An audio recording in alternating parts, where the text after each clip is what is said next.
हो गया, okay done. Okay okay हाँ।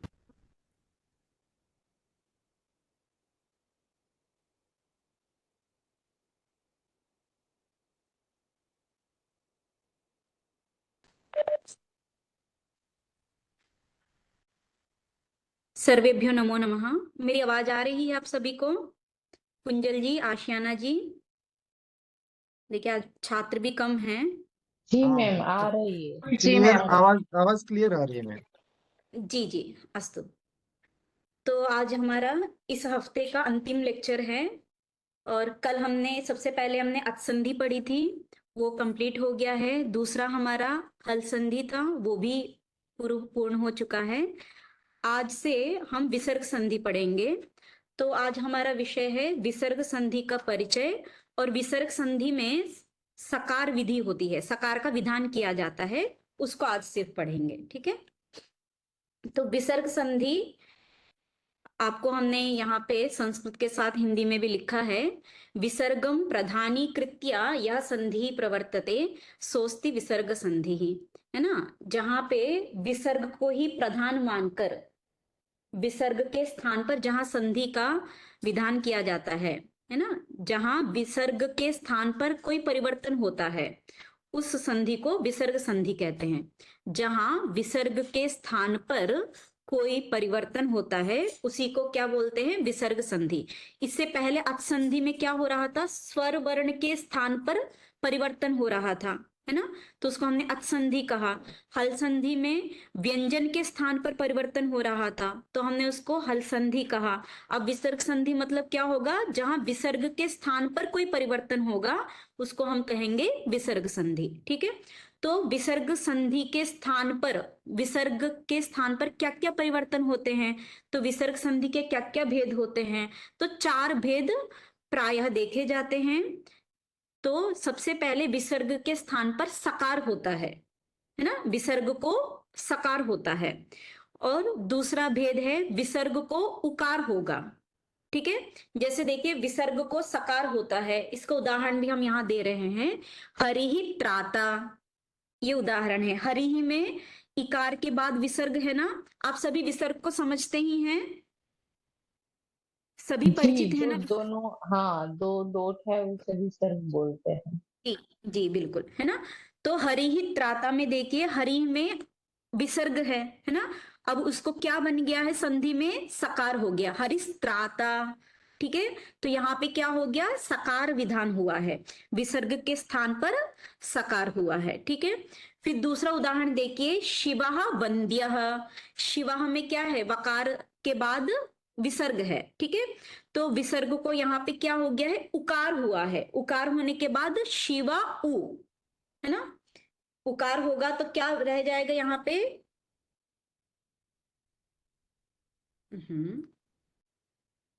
शिव उ वंद्यः, ये स्थिति होगी। ठीक है, यहाँ शिव और उ में देखिए, शिव में क्या है? अकार है अंतिम में, और उ में क्या है? उकार है, तो यहाँ पे क्या हो जाएगा? गुण हो जाएगा। अकार और उकार के स्थान पर गुण क्या होता है? ओकार, तो क्या बन जाएगा यहाँ पे? शिवो वंद्यः। ठीक है, तो यहाँ पे विसर्ग के स्थान पर उकार होता है ना। और वैसे ही तीसरा है, विसर्ग के स्थान पर और क्या होता है? तो विसर्ग का लोप ही हो जाता है, जैसे देवाह इह, है ना, देवाह में विसर्ग है यहाँ पे, देवाह इह। तो यहाँ पे देखिए जब इस यहाँ संधि करेंगे तो क्या हो रहा है? यहाँ पे विसर्ग का लोप हो गया है, तो देवा इह। ठीक है, अब जो चौथा भेद है वो क्या है? तो विसर्ग के स्थान पर रेफ होता है, रेफ मतलब रकार, रकार को रेफ कहा जाता है। ठीक है, तो अग्नि ही अस्ति, अग्नि ही क्या है? अग्नि के बाद इकार के बाद यहाँ विसर्ग है ना, इस विसर्ग को यहाँ पे क्या हो गया है? संधि में अग्निरस्ति। ठीक है, समझ में आ गया? विसर्ग के स्थान पर जो परिवर्तन होते हैं उसको विसर्ग संधि कहा जाता है। विसर्ग के स्थान पर 4 परिवर्तन हमें देखने को मिलता है। पहला परिवर्तन है विसर्ग को सकार होना, जैसे हरिहित्राता हरिस्त्राता। दूसरा है विसर्ग के स्थान पर उकार होना, जैसे शिवः वन्द्यः शिवो वन्द्यः। यहाँ पे आद्गुणा से गुण भी हो जाएगा। ठीक है। तीसरा परिवर्तन होता है लोप, विसर्ग का लोप ही हो जाता है, जैसे देवाह इह देवा इह। यहाँ पे देवाह में विसर्ग था, उसका लोप हो गया है। लोप मतलब अदर्शन, जो दिखाई नहीं देता है। लोप इससे पहले आपने पढ़ा है। नहीं मैम, नहीं। हाँ जी। लोप किसको कहते हैं? तो अदर्शन को लोप कहते हैं। ठीक है। लोप मतलब होता है अदर्शनम, सूत्र ही है उसके लिए, अदर्शनम लोपः। अदर्शनम लोपः। अदर्शनम मतलब जिसका दर्शन ना हो वो अदर्शन है। ठीक है। जिसका दर्शन ना हो मतलब वो वहां पे दिखेगा ही नहीं। ठीक है। तो इसलिए देवाह इह, यहाँ पे विसर्ग था लेकिन जब उसमें संधि होगी तो क्या होगा? देवा इह, यहाँ पे विसर्ग हमें नहीं दिखेगा। ठीक है। उसी को कहते हैं लोप। अब चौथा है विसर्ग के स्थान पर रेफ होना। रेफ मतलब होता है रकार, रकार हो जाता है ना। तो अग्नि ही अस्ति, अग्नि में क्या है? विसर्ग है। और जब हमने इसकी संधि की तो देखिए अग्निरस्ति। ठीक है। यहाँ पे विसर्ग को क्या हो गया? रकार हो गया, है ना। तो 4 भेद देखे जाते हैं विसर्ग संधि के। आगे बढ़े। आज हमें क्या पढ़ना है? तो केवल हमें एक ही भेद हमें देखना है। वो क्या है? सकार, है ना। सकार कहाँ कहाँ होता है? विसर्ग के स्थान पर सकार का विधान कहाँ कहाँ किया जाता है, सिर्फ हमें वही देखना है। इतना स्पष्ट है? आगे बढ़े।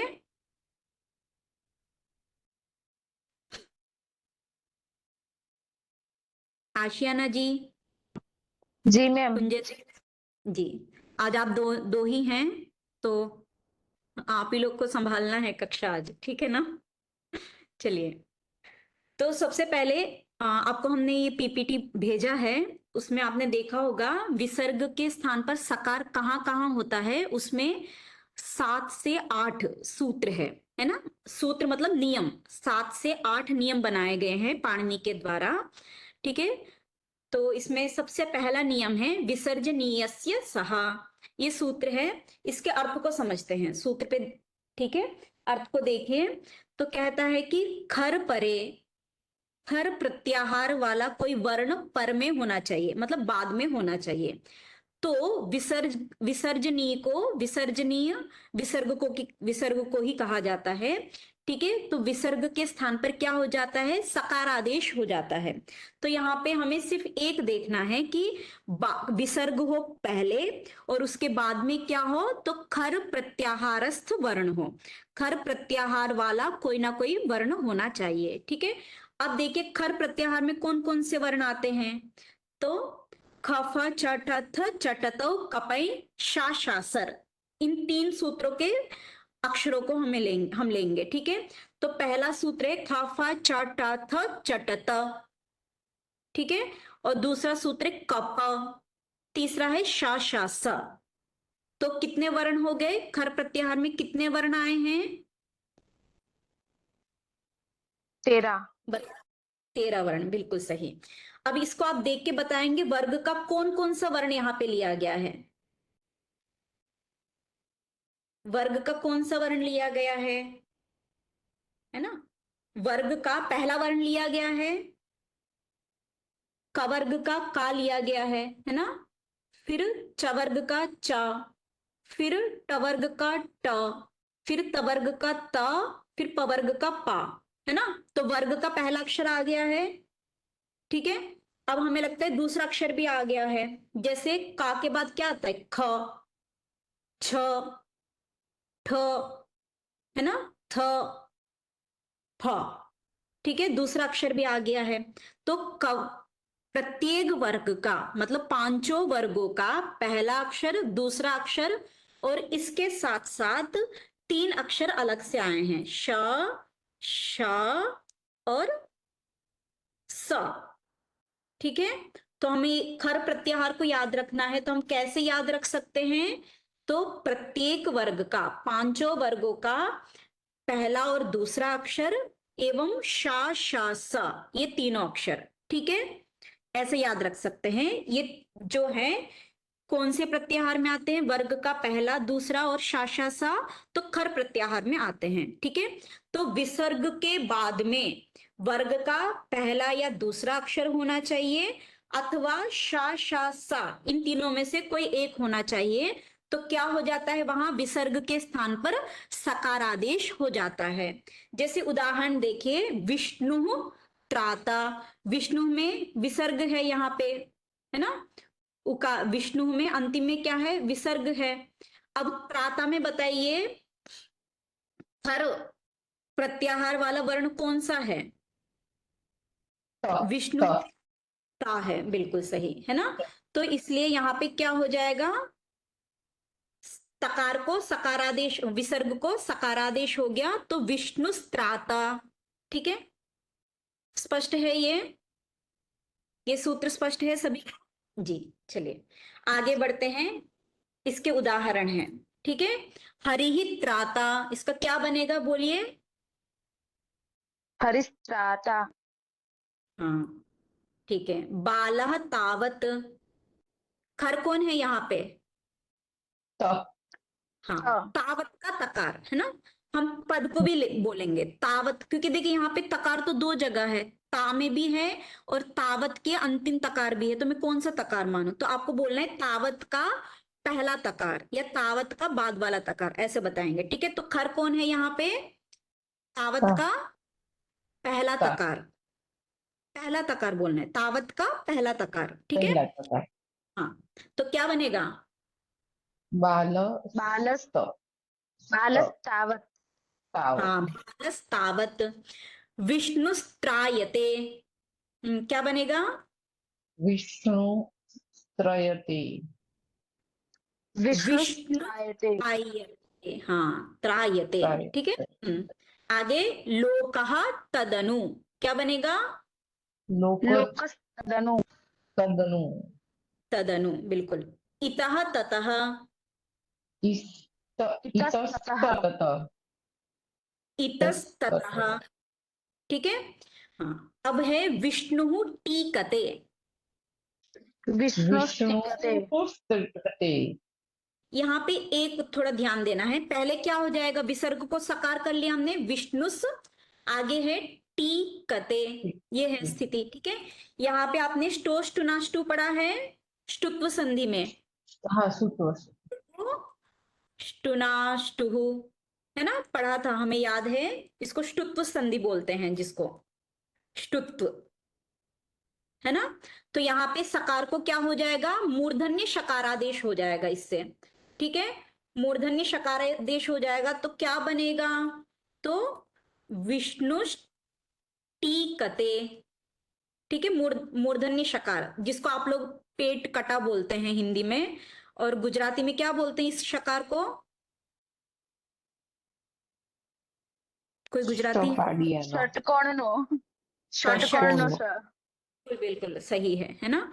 तो अब यहाँ पे क्या हो जाएगा? विष्णु टीकते, है ना? सकार को हमने क्या कर लिया? यहाँ पे स्टोष्टुनाष्टु से ष्टुत्व कर लिया, तो क्या बन गया? विष्णु टीकते। ठीक है, बस इतना ध्यान रखना है। हाँ, अब मनः चंचलम, क्या बनेगा? मनश्चंचलम। हाँ, यहाँ पे भी थोड़ा सा परिवर्तन है, मनस में सकार तो हो गया विसर्ग के स्थान पर। मैम ठीक है, इसमें पूरा सम सो क्यों आया किसमें किसमें पूरा सा है? मनस और विष्णु पूरा सा कहाँ आया है? हलंत है ना ये? हाँ हाँ ये या हलंत वाला क्यों आधा क्यों नहीं आया जैसे ऊपर में आधा आया ऐसे इसमें अच्छा, ये अलग अलग मैंने लिखा है ना, इसको साथ में करूंगी तो ऐसे ही दिखेगा। ठीक है, अच्छा अच्छा अच्छा हाँ, ये अच्छा फॉन्ट का है, आप अलग करते हो तो हलंत दिखाता है, यदि साथ में मिला देते हो तो उसके साथ मिलके लिखा जाता है। ठीक है, ये फॉन्ट जी स्टाइल जी में आता है। जी जी, ठीक तो है मनस चंचलम, है ना? अब यहाँ पे देखिए, ये विसर्ग को क्या कर लिया हमने, सकार तो कर लिया। अब यहाँ पे क्या हो जाएगा, शुत्व संधि होगा, है ना। स्तोश्चुनाश्चुः, अच्छा स्टुनाष्टुः, स्टोष्टुनाष्टुः नहीं, है ना। स्तोश्चुनाश्चुः सूत्र क्या है, ये भी आप लोगों ने पढ़ा है ना जी जी मैम। जी। तो इससे क्या हो जाएगा, शुत्व हो जाएगा। तो अब क्या बनेगा, मनस चंचलम। अच्छा ठीक है, सकार को तालव्य शकार हो गया। ठीक है, तालव्य शकार को क्या बोलते हैं आप लोग, जैसे उसको आपने षटकोण वाला बोला, तो तालव्य को क्या बोलेंगे शरण आप, शरणाई स ऐसा गुजराती में बोलते हैं। शरणायन श, शरण। जी मैम। Okay okay. तो दंत्य सकार को क्या बोलते हैं फिर, सगड़ीनो। सिगड़ी। हाँ। हाँ હા ठीक है, સસલાનો સ પણ કહેવાય એમ ओके, સસલાનો। ससलानो, है ना। ठीक है, अब आपको मैं यहाँ एक छोटा सा नियम बना देती हूँ ताकि आपको याद रहे। टेक्स्ट बॉक्स, तब इसको देखिए। अरे दिख रहा है ये। हम्म, जी। तो जहां तकार और थकार होगा वहां पे तो सा ही रहेगा। ठीक है, जहां टकार और ठकार होगा वहां पे क्या हो जाएगा, सकार को मूर्धन्य आदेश हो जाएगा। क्यों हो जाएगा, ष्टुत्व के कारण।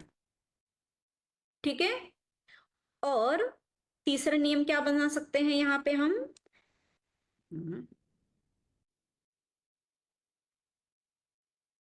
एक मिनट रुकिएगा ना। हाँ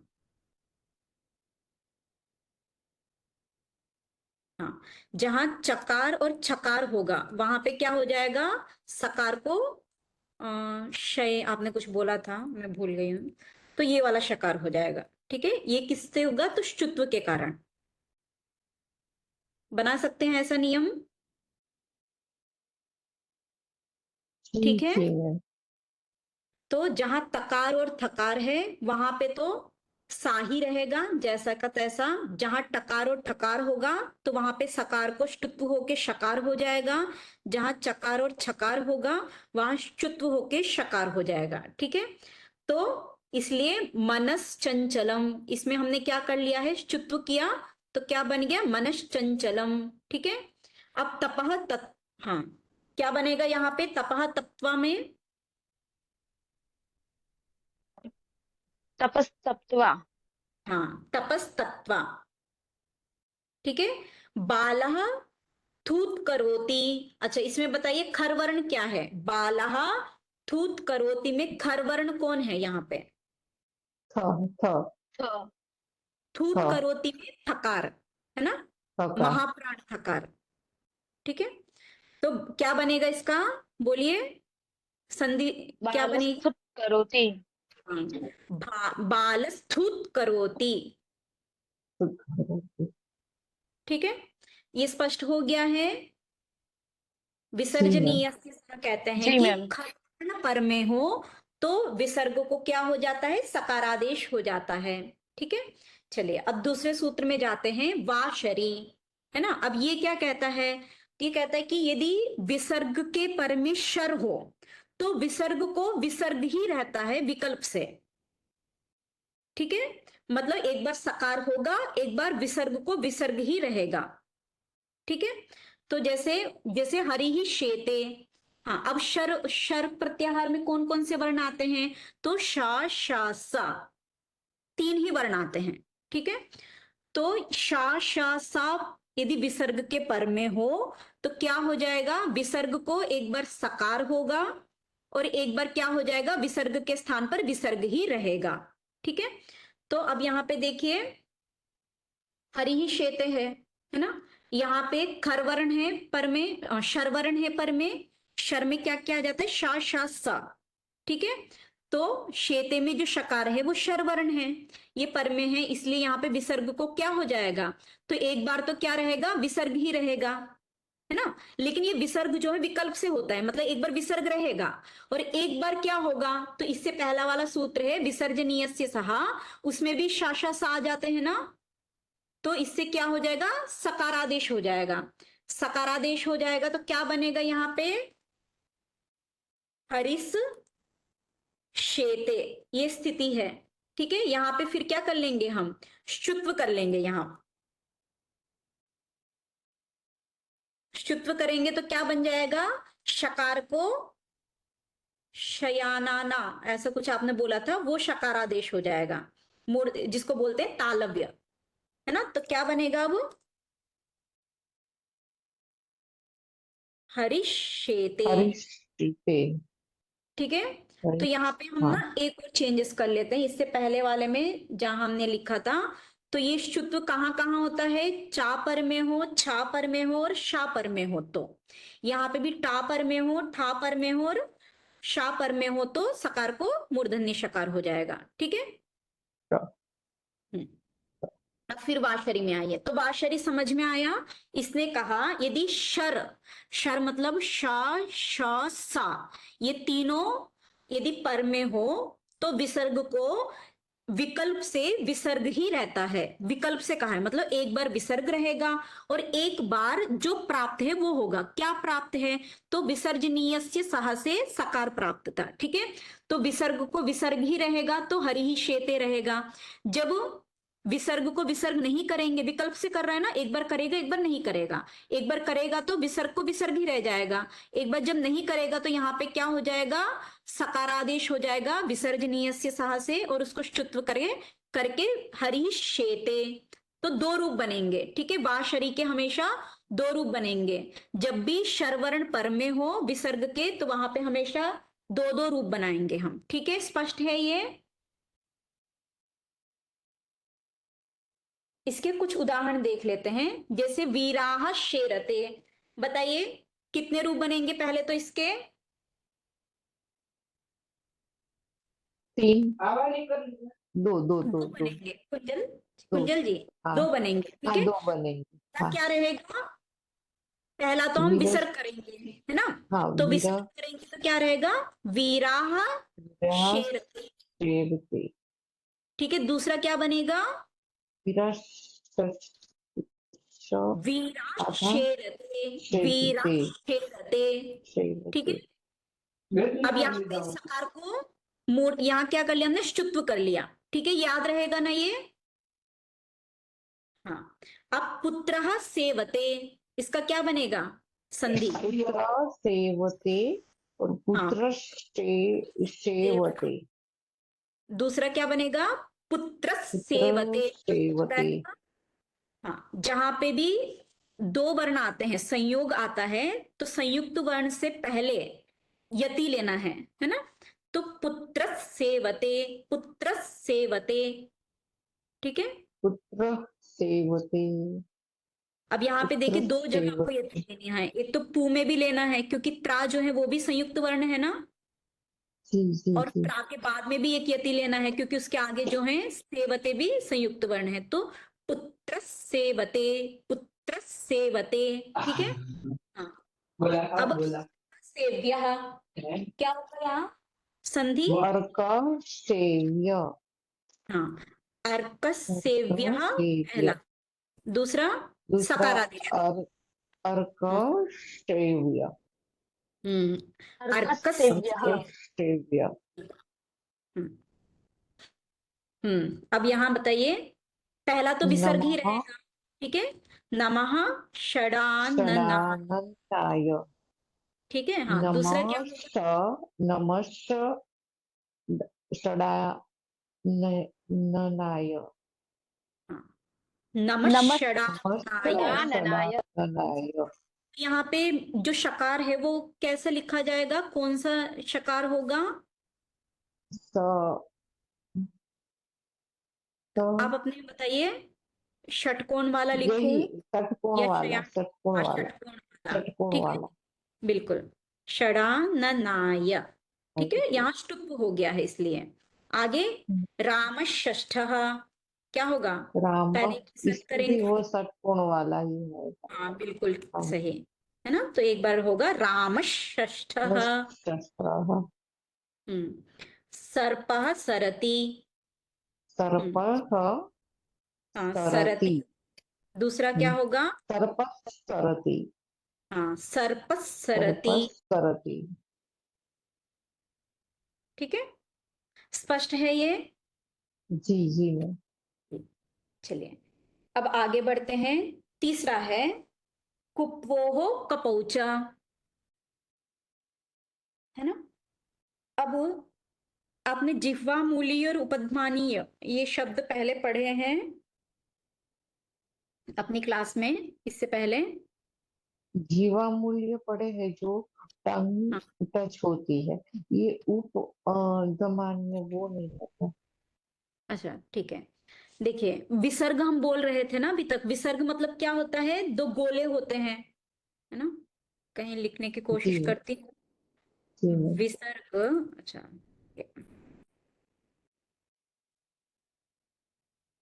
विसर्ग मतलब आप क्या करते हैं? अच्छा गोले ऐसे ही नहीं आएंगे शायद। मैं आ लिख रही हूँ लेकिन इसमें ये जो गोला है ये विसर्ग है ना। विसर्ग का चिन्ह जी वही है ना जो दो गोले हैं। जी इन दोनों गोलों को आधा आधा लिखिए, ऊपर का आधा गोला नीचे का आधा गोला। ठीक है, जैसे समझ में आया? अभी तो पूरा पूरा गोले है ना। यहाँ ठीक जी से मैं जी जी। आ रही हूँ शेप्स, है ना। आप समझ जाएंगे। देखिए आया, देखिए अभी आपने ये गोला बनाया, एक ये गोला बनाया और ऐसे ही आपने दूसरा गोला बना लिया, तो ये क्या हो गया? विसर्ग हो गया ये, है ना। दो गोले बनाएंगे तो ठीक है। अब इन दोनों गोलों को विसर्ग कहते हैं। अब इस गोले को आधा आधा कर दीजिए, मतलब ऊपर का आधा गोला हो जाए, नीचे का भी आधा गोला हो जाए। ठीक है, तो वो क्या कहलाता है? तो उसको जिह्वामूलीय और उपध्मानी कहते हैं। विसर्ग का आधा, इसलिए इसको नाम कहते हैं अर्ध विसर्ग। जिह्वामूलीय उपध्मानी को क्या बोलते हैं? अर्ध विसर्ग, अर्धविसर्ग। है ना, आधा विसर्ग। ठीक है, अब आधा विसर्ग को दो संज्ञाएं दी गई है, दो नाम दिए गए हैं, एक है जिह्वामूलीय, एक है उपध्मानीय। ठीक है, तो आधा विसर्ग कब जिह्वामूलीय होता है, आधा विसर्ग कब उपध्मानीय होता है? तो कहते हैं जब का और था के पहले यदि आधा विसर्ग आता है तो क्या कहलाएगा वो? तो जिह्वामूलीय कहलाएगा।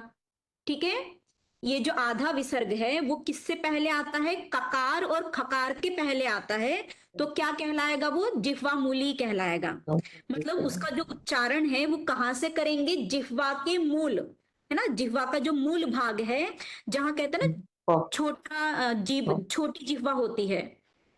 जी जब आप जी गला पूरा खोल के देखेंगे तो वहां पे गले, जहां से गला शुरू होता है वहां कुछ ऊपर लटका हुआ सा है ना, वो छोटी जिह्वा है। ठीक है, उसी को जिह्वामूल कहा जाता है। ठीक है, तो वहां से इसका उच्चारण किया जाता है आधा विसर्ग का। समझ में आया? आधा जी विसर्ग यदि ककार और खकार से पहले हो तो उसका हाँ नाम होता है जिह्वामूलीय, और उसका उच्चारण जो है जिह्वा के मूल से किया जाता है। ठीक है, स्पष्ट है ये? जी मैम। जी अब वही आधा विसर्ग पा और पा के पूर्व में हो तो, वही आधा विसर्ग किससे पहले हो? तो पा और फकार के पहले हो तो। ठीक है, तो उसको क्या बोला जाता है? उपध्मानीय। उसका नामकरण दिया है उपध्मानीय। ठीक है, अब उसका उच्चारण कहां से होता है? तो दांतों से होता है, दंत से होता है। ठीक है, अब उच्चारण कैसे करना है? आधा विसर्ग का उच्चारण जैसे किया जाए वैसा करेंगे।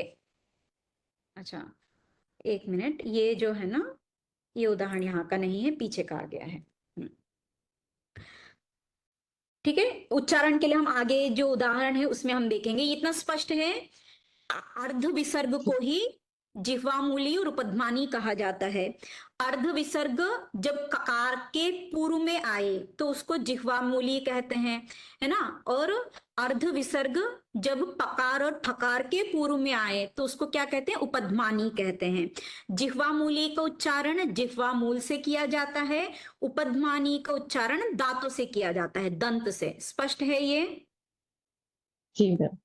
जी हाँ। अब इसने कहा ये जिह्वामूली और उपध्मानी ये कहाँ होते हैं, तो विसर्ग के स्थान पर होते हैं। ठीक है, विसर्ग के स्थान पर क्या होता है, जिह्वामूली और उपध्मानीय ये होते हैं। कब होते हैं, तो कहते हैं कि यदि ककार और खकार पर में हो तो विसर्ग के स्थान पर क्या हो जाता है, जिह्वामूली होता है। ठीक है, यदि पकार और पकार के पर में हो तो विसर्ग के स्थान पर क्या हो जाता है, उपध्मानी होता है। स्पष्ट है ये? विसर्ग के बाद यदि ककार या खकार हो तो क्या हो जाएगा, विसर्ग के स्थान पर जिह्वामूली होगा। ठीक है, यदि विसर्ग के बाद पकार और फकार हो तो विसर्ग के स्थान पर क्या हो जाएगा, उपध्मानी होगा। स्पष्ट है ये? जैसे एक उदाहरण में समझते हैं।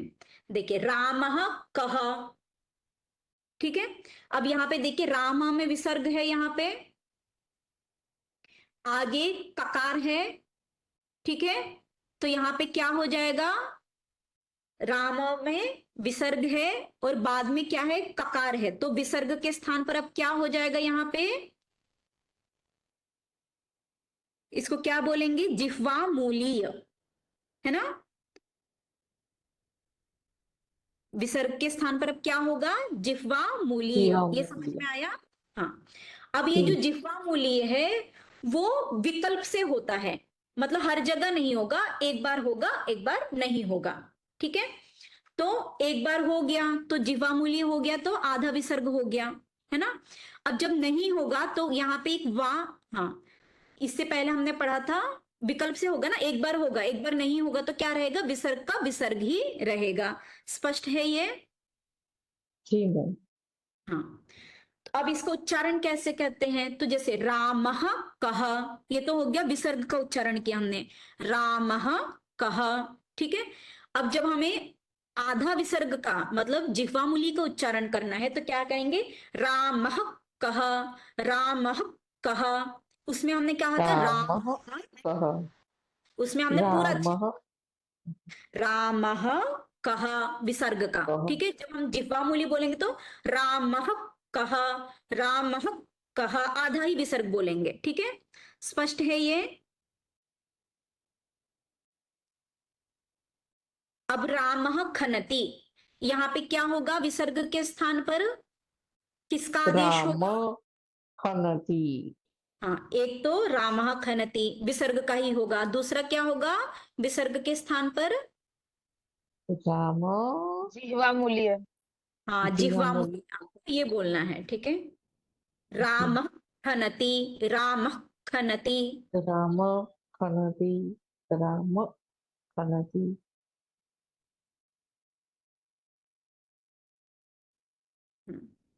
इसके बीच में हमें करना था कंट्रोल वी।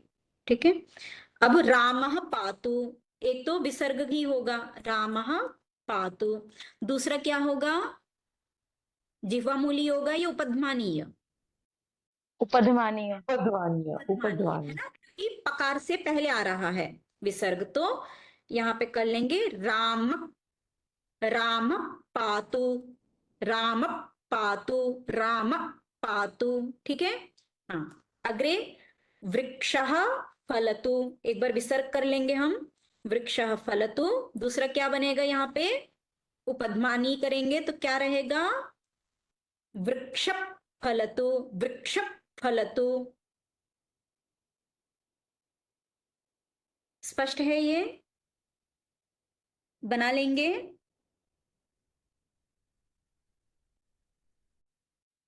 यहां तक स्पष्ट है आप सभी को?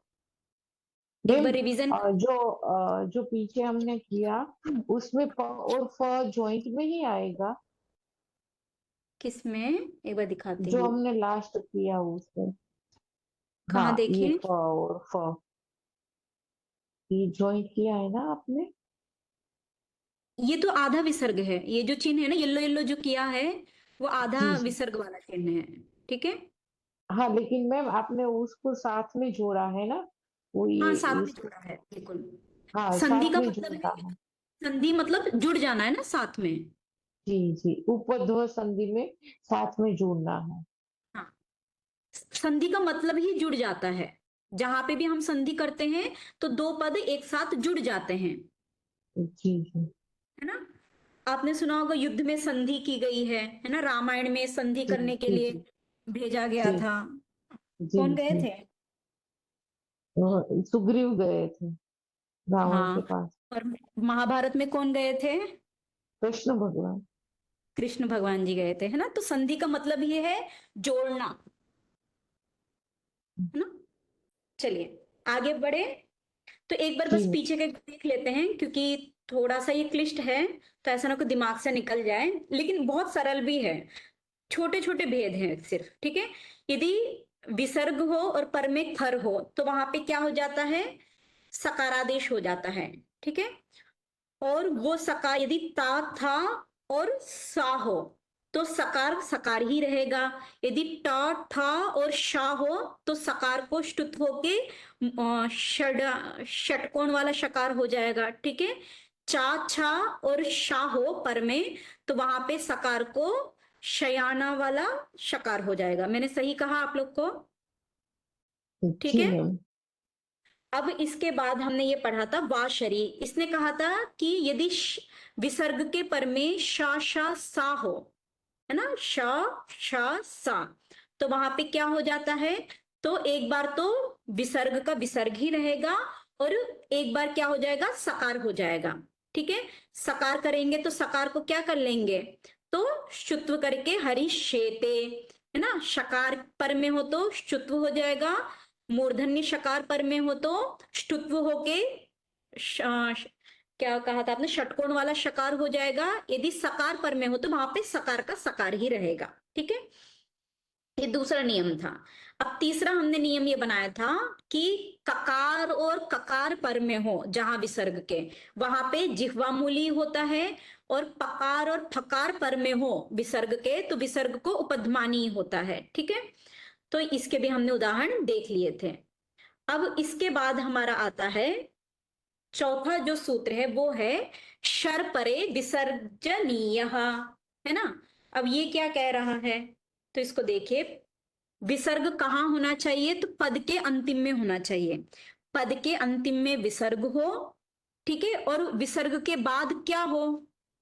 सबसे पहले क्या हो? विसर्ग हो, ठीक है। विसर्ग हो, ठीक है। और उसके बाद क्या हो? तो खर वर्ण हो, ठीक है। और खर वर्ण के बाद कौन सा वर्ण हो? तो शर वर्ण हो। तो वहां पे क्या हो जाता है? विसर्ग को विसर्ग विसर्ग को विसर्ग ही रहता है, ठीक है। ये नियम है।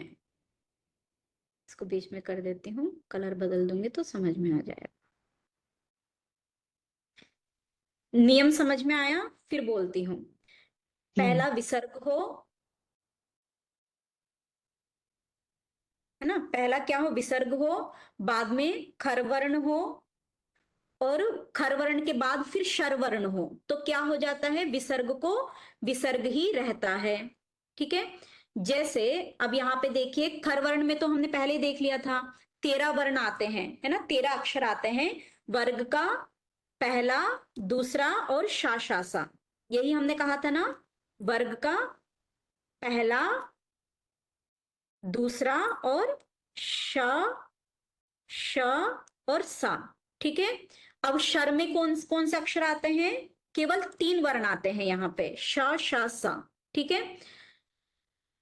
तो यहाँ पे क्या देखना है हमें? पद के अंत में विसर्ग होना चाहिए, बाद में खर वर्ण होने चाहिए, मतलब जो 13 वर्ण है, वर्ग का पहला, दूसरा और सा होना चाहिए, और उस खर के बाद फिर से शर वर्ण आने चाहिए, मतलब सा।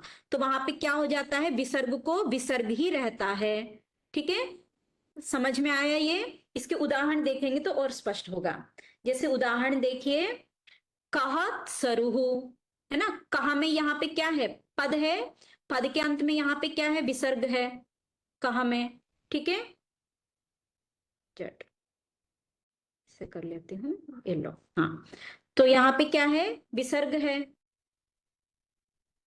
ठीक है। सरूह में बताइए खरवर्ण कौन है यहाँ पे, सरूह में त त ता है ना। और शर्वर्ण कौन है यहाँ पे, स सा है ना। तो पहले खरवर्ण है ये, फिर बाद में क्या है, शर्वर्ण है। इसलिए अब यहाँ पे क्या हो जाएगा, विसर्ग को विसर्ग ही रहेगा। ता क्या है, खरवर्ण है ना। सा क्या है यहाँ पे, शर्वर्ण है। तो यहाँ पे विसर्ग को विसर्ग ही रहेगा, तो क्या बनेगा यहाँ पे,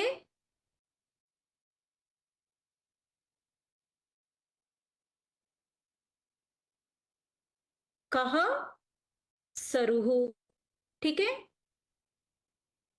विसर्ग के स्थान पर कुछ भी नहीं हुआ, वरना यहाँ क्या हो जाना, सकार होना चाहिए था ना, क्योंकि कर विसर्ग के बाद यहाँ पे खरवर्ण था, इसलिए यहाँ पे क्या हो जाता, सकार हो जाता। लेकिन इन्होंने कहा कि यदि खरवर्ण के बाद फिर शर्वर्ण आता हो तो वहां पे विसर्ग को विसर्ग ही रहता है, उसके स्थान पर कोई आदेश नहीं होते हैं। तो ये स्पष्ट है आपको। कहत सरुहु, तो क्या बनेगा इसका, कहत सरुहु, ठीक है। विसर्ग को विसर्ग ही रहेगा, ठीक है। रामः क्षत्रियः, इसमें बस मुझे ये बताइए खरवर्ण क्या है, क ठीक है, छ- का। छ का क शर्वर्ण क्या है, शर्वर्ण क्या है आशियाना जी, श श त नहीं, सा क ही होगा, श क आएगा। और श अब रुकिए रुकिए, मिलकर क्षत्रिय जो क्षत्रिय है बना है। क्योंकि सा है, श को हाँ अलग करेंगे तो क हाँ श और और श ऐसे तीन। बिल्कुल, ठीक है। जब क्षा को हम अलग लिखते हैं तो उसमें क्या क्या वर्ण आते हैं, क, श और आ, है ना। हाँ, ये तीनों मिलकर क्या बनाते हैं, क्षा बनाते हैं, है ना, जी ठीक है। मैम जी। इसलिए यहाँ पे खरवर्ण हो गया का, तो शर्वर्ण क्या हो जाएगा यहाँ पे, श, है ना। श हाँ, तो यहाँ पे विसर्ग के स्थान पर विसर्ग ही रहेगा, ठीक है। अब बताइए अब्धि ही सातम, यहाँ पे करवर्ण खरवर्ण क्या है,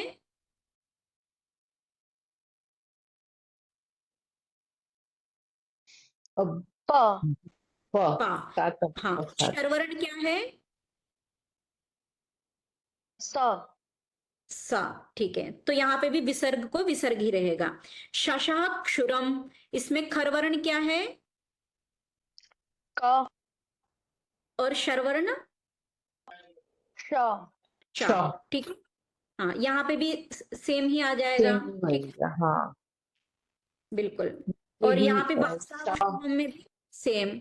हाँ, अब यहाँ बताइए पुरुषात् सरुहु, इसमें खरवर्ण श क्या होगा, और त श ता, और त त खरवर्ण ता और शर्वर्ण सा, ठीक है। और स क्षोभणा में भी सेम ही रहेगा ना, जी ठीक है। क और श इनमें क्या होगा, विसर्ग के स्थान पर कुछ नहीं होगा, विसर्ग का विसर्ग ही रहेगा। स्पष्ट है ये, जी मैम। जी मैम। ठीक। चलिए एक और सूत्र कर लेते हैं, हमें लग रहा ये हो ही जाएगा। सोपदादो, है ना। अब ये क्या कहता है, ये पांचवा नियम है। अभी तक हमने चार नियम देखे थे। पहला था कि खर पर में हो तो विसर्ग को सकार होता था।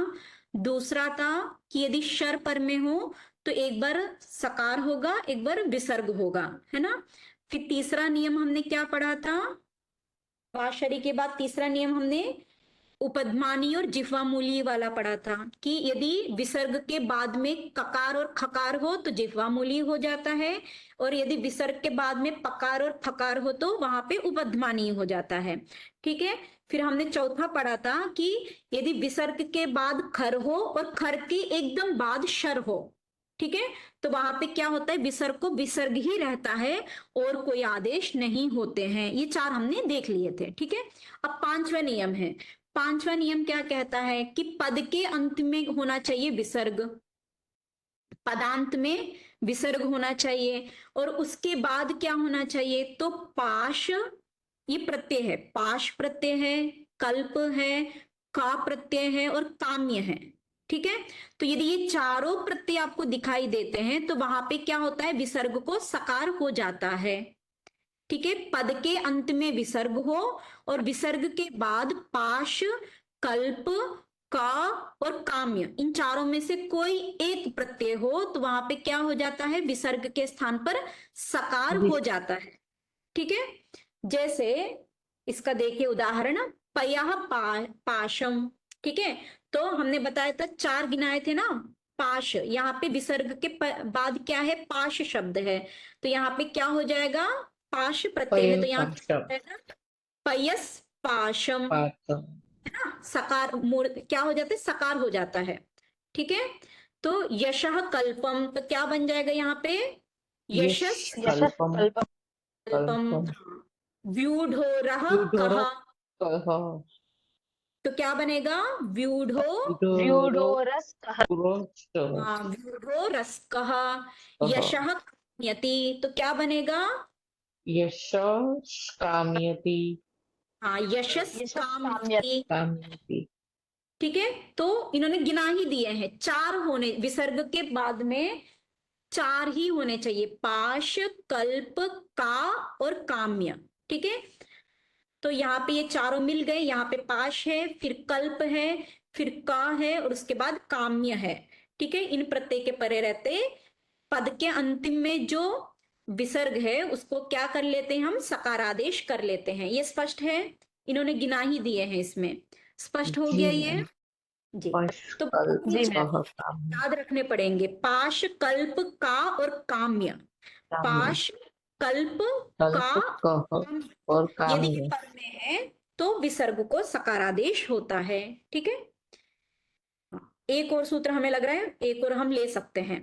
ठीक है, ये सूत्र नहीं है, इससे पहले जो हमने सूत्र पढ़ा था उसी को उसी को पूरा करता है। अब उस सूत्र ने कहा था कि पद के अंतिम में विसर्ग हो और बाद में क्या हो, सुनाइए, 4 क्या क्या बताए थे, बाद में 4 क्या क्या हो, पाश, कल्प, कल्प कल्प कः और क है ना, पाश, कल्प, का, काम्य। कः ठीक है, ये काम्य चारों में हो तो वहां पे विसर्ग को सकार हो जाता था। ठीक है, तो वहां पे एक वार्तिक पढ़ा गया है, वो कहता है कि यदि वो जो विसर्ग है वो किसका नहीं होना चाहिए, तो अव्यय का विसर्ग नहीं होना चाहिए। ठीक है, पद के अंतिम में जो विसर्ग है वो किसका नहीं होना चाहिए, तो अव्यय का नहीं होना चाहिए। तो अव्यय आपने कभी सुना है, अव्यय क्या होते हैं, आप लोग का जी बैकग्राउंड मैम संस्कृत है क्या? जी मैम मेरा नहीं है मैम अच्छा, आशियाना जी का तो है ना। कुंजल जी, आप ये समझिए, आपने कभी संस्कृत स्टार्टिंग में कभी छोटे में पढ़ा होगा तो रूप याद कराए जाते थे आप लोग को, रामः रामो रामाः, रामम हाँ रामो हाँ हाँ रामाः, याद है? तो हाँ हाँ देखिए, एक शब्द का ना रूप चलते हैं, ठीक है, और कुछ शब्द ऐसे भी हैं जिनके रूप नहीं चलते हैं। तो जिन शब्दों का रूप नहीं चलता है उसको कहते हैं अव्यय। ओके जैसे राम ओके शब्द है उसका रूप चलता है, तो इसका मतलब वो अव्यय नहीं है। लेकिन जैसे अपि, च, ननु, वा, ये सब कैसे हैं, तो इनके रूप नहीं चलते हैं, ये जैसे हैं वो उसको वैसे ही रखना पड़ेगा आपको, उसमें कोई परिवर्तन आप नहीं कर सकते हैं। तो इन सभी को क्या कहते हैं, अव्यय कहा जाता है। ठीक है, तो वो अव्यय जो है वो ठीक गिना दिए गए हैं, एक अव्यय गण है। ठीक है, अव्यय प्रकरण आपको मिलेगा सिद्धांत कौमुदी इत्यादि ग्रंथों में, तो उसमें पूरे अव्यय उन्होंने गिना दिए हैं कि इतने ही अव्यय होते हैं। ठीक है, तो आपको कभी भी डाउट हो तो वो पुस्तक आप डाउनलोड करके वहां आप अव्यय देख सकते हैं कि अव्यय कौन कौन है। ठीक है, तो अब ये सूत्र ये कहता है कि इससे पहला जो सूत्र था उसने कहा था कि पद के अंतिम में विसर्ग हो और उसके बाद में पाश, कल्प, का और काम्य, ये चारों प्रत्यय होंगे, तो वहां पे क्या हो रहा था, विसर्ग को सकारादेश कर रहा था। तो ये जो वार्तिकीय कहता है कि वो जो विसर्ग है ना वो क्या नहीं होना चाहिए, तो अव्यय का सकार विसर्ग नहीं होना चाहिए, सिर्फ जो अन्य पद है, शब्द है, उनका विसर्ग हो, लेकिन यदि वहां अव्यय का यदि वो विसर्ग है तो वहां पे जो इससे पहला सूत्र है सोपदादो, वो सूत्र यहाँ पे नहीं लगता है। ठीक है, तो जैसे अब इसको देखिए, प्रातः कल्पम, यहाँ जो प्रातः शब्द है ना, ये क्या है? अव्यय है। ये प्रातः जो शब्द है वो क्या है? अव्यय है। ठीक है, तो यहाँ पे जो विसर्ग है वो किसका विसर्ग है? अव्यय का विसर्ग है ना? तो अव्यय का विसर्ग है, आगे क्या है? कल्प है। तो कल्प को देखकर हम सोपदादो लगा सकते थे। सोपदादो क्या कहता है कि विसर्ग के बाद यदि कल्प शब्द आए, कल्प प्रत्यय आए, तो वहां पे क्या हो जाता है? सकार हो जाता है। ठीक है, कर्कट हाँ, तो यहाँ पे प्रातस्य हमें सकार करना चाहिए था, लेकिन हम यहाँ पे नहीं करेंगे। क्यों नहीं करेंगे? तो ये वार्तिक आगे कात्यायन ने लिखा है, वो कहते हैं कि यदि वह जो विसर्ग है वो अव्यय का हो तो वहां पे सोपदादो, ये जो सूत्र है, ये सूत्र नहीं लगता है। नहीं लगता है तो यहाँ पे क्या हो जाएगा? प्रातः कल्पम है। यहाँ प्रातः का जो विसर्ग है वो अव्यय का विसर्ग है, इसलिए यहाँ पे सोपदादो नहीं लगेगा, मतलब सकार नहीं होगा। तो सकार नहीं होगा तो क्या होगा? तो इससे पहले एक सूत्र आया था ना, कुपवोहो कपौचा। ठीक है, इससे क्या हो जाएगा? यहाँ पे एक बार का है तो यहाँ पे इसको क्या कहेंगे? उपधमानी कहेंगे कि जीवामूलीय? जीवामूल्य जीवामूलीय हो जीवा जाएगा। ठीक है, और ये विसर्ग, ये विकल्प से होता है, मतलब एक बार विसर्ग का विसर्ग ही रहेगा और एक बार क्या होगा? जीवामूलीय हो जाएगा। ये स्पष्ट है?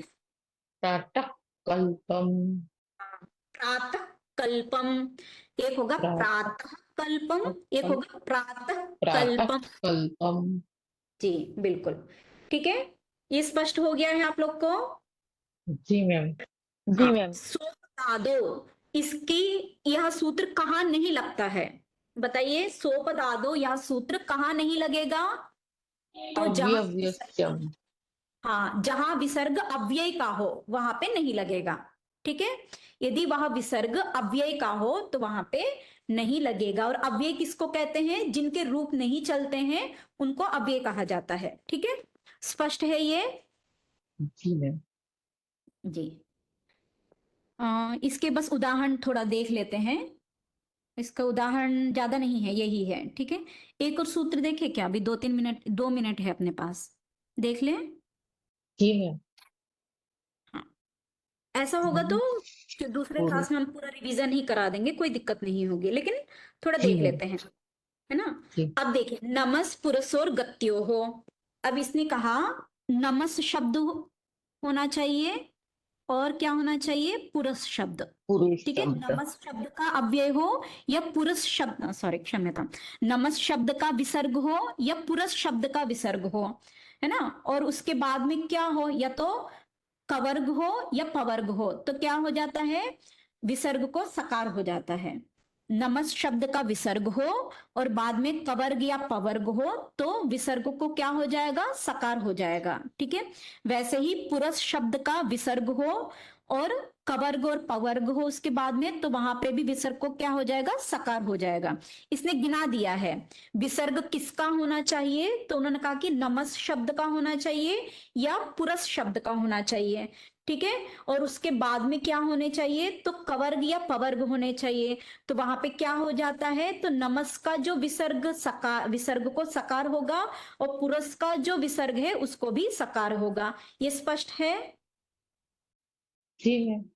जी, तो हाँ, अब यहाँ पे एक चीज और है, इसने कहा गति होने चाहिए। वो जो नमस और पुरस, ये दो शब्द है, वो क्या होने चाहिए? वो दोनों गति संज्ञक होने चाहिए। संज्ञा मतलब नाम, है ना? नमस और पुरस, ये जो दो शब्द हैं, इनकी, इनका नाम क्या होना चाहिए? गति।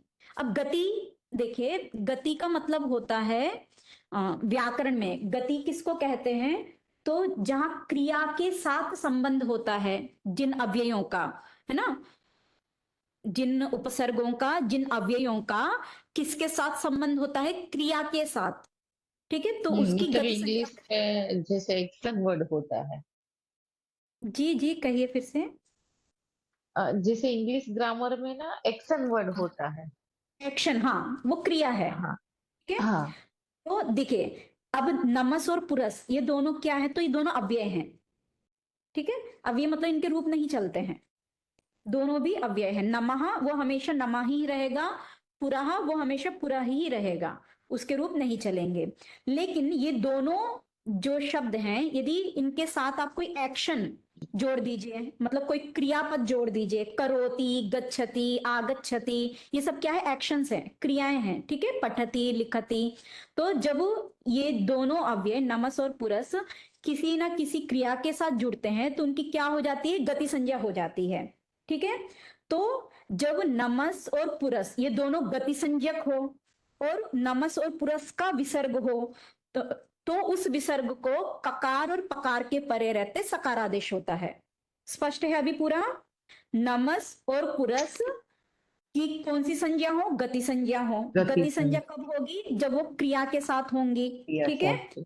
हाँ, और उसका जो विसर्ग है नमस और पुरस का, उसके पर में क्या होना चाहिए, या तो कवर्ग होना चाहिए या पवर्ग होना चाहिए, ठीक है। तो उस विसर्ग के स्थान पर कौन सा आदेश होता है, सकारादेश होता है। स्पष्ट है ये? कुंजल जी, आशियाना जी, स्पष्ट है इतना? जी जी जी मैम। ठीक है। अब यहाँ हमने नीचे एक आपको स्टार करके दिया है। अब ये बता रहे हैं कि जो नमस ये जो अव्यय है ना, इसकी विकल्प से गति संज्ञा होती है, मतलब एक बार गति मानी जाएगी, एक बार वो गति नहीं मानी जाएगी, ठीक है। क्रिया के साथ होते हुए भी एक बार उसकी गति संज्ञा होगी, एक बार गति संज्ञा नहीं होगी। तो जब हम गति संज्ञा करेंगे तो ही हम सकार कर पाएंगे, जब गति संज्ञा नहीं करेंगे तो वहां सकार नहीं होगा, ठीक है। वहां सकार नहीं होगा तो क्या होगा, ककार और पकार के पर में है ना, और उसकी गति संज्ञा भी आपने नहीं की है, तो कौन सा सूत्र लग जाएगा अब यहाँ पे, कुपोह कपोचा, है ना। उसने कहा था ना कि जिह्वामूली और उपध्मानी हो जाते हैं यदि बाद में कवर्ग या पवर्ग हो, तो मतलब ककार या पकार हो तो। याद आ रहा? हाँ। अब पुरस जो अव्यय है, पुरस अव्यय क्या होता है, पुरस अव्यय की नित्य गति संज्ञा होती है, मतलब वो हमेशा गति संज्ञा वाला होता है। और नमस जो शब्द है वो एक बार विकल्प से गति संज्ञक होगा, मतलब एक पक्ष में होगा, एक बार वो नहीं होगा। तो इसके उदाहरण देखते हैं तो स्पष्ट होगा। जैसे नमः करोति, ठीक है, करोति क्या है, क्रिया है, क्रिया, ठीक है।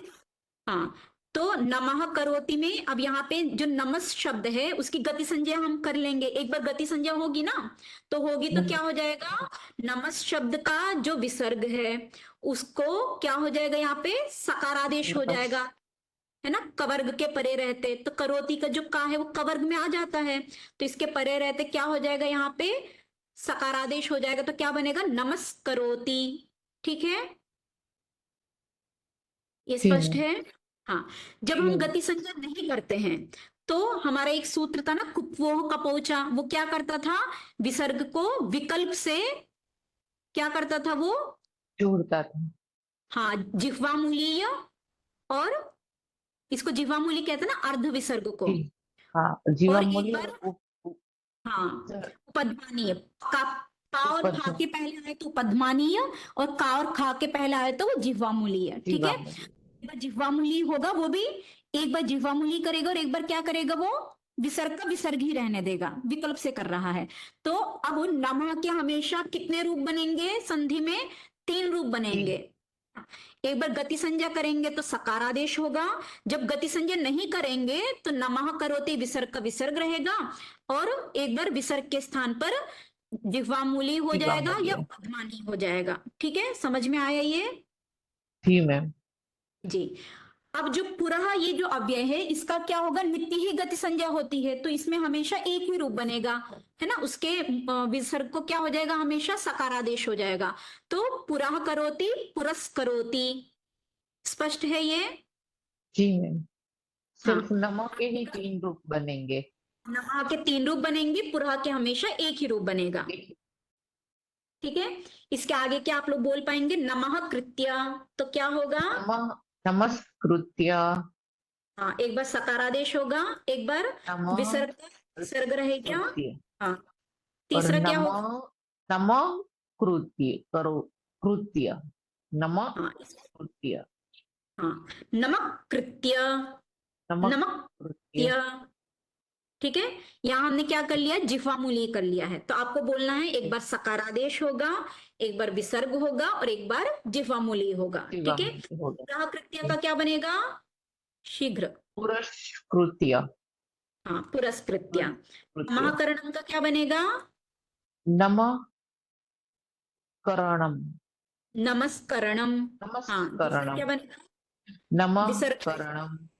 नमः करणम। तीसरा क्या होगा, नमकरणम जीवामूल्य। हाँ, जिह्वामूली, ये बोलना है। ठीक है। हाँ, फिर आगे, शीघ्र। स वाला। पुरस्करणम, है ना। पुरस्करण। जी। फिर आगे, स वाला आएगा नमस्कृत कृत्वी। नमस्कृत। हाँ, फिर विसर्ग वाला आएगा और हाँ, जीवामूल्य वाला। बिल्कुल, फिर जिह्वामूली आ जाएगा। जीवामूल्य। हाँ, कृति ही। ठीक है। हाँ, आगे, पुरः कृति ही, पुरस्कृति। पुरस्कृति श वाला। पुरस्कृति।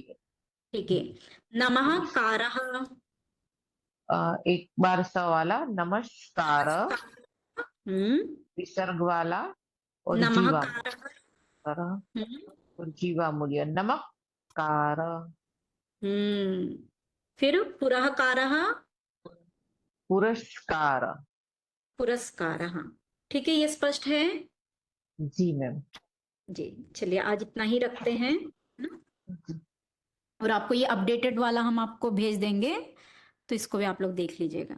चलिए, इसके आगे का कोशिश कीजिए पढ़ने का। शायद अब 1 या 2 ही सूत्र रह गए हैं, हमें लग रहा है ना। एक ये सूत्र रह गया है हमारा, और एक जो है ये रह गया है। ठीक है। फिर यदि आप बाद में हम ले पाते हैं तो आपको पूरा एक बार रिवीजन करा के इनको पढ़ा देंगे। नहीं होगा तो आप इसको समझिए, और कुछ भी पूछना तो आप मुझे पर्सनली पूछ सकते हैं। चलिए, यहीं पर रखते हैं। जय सोमनाथ। जय सोमनाथ मैम। जय सोमनाथ। मैम आप सोमनाथ यूनिवर्सिटी में से है? जी जी, बिल्कुल, यहाँ पे व्याकरण विभाग में ही हूँ। जी जी जी। जी, रखते हैं जी।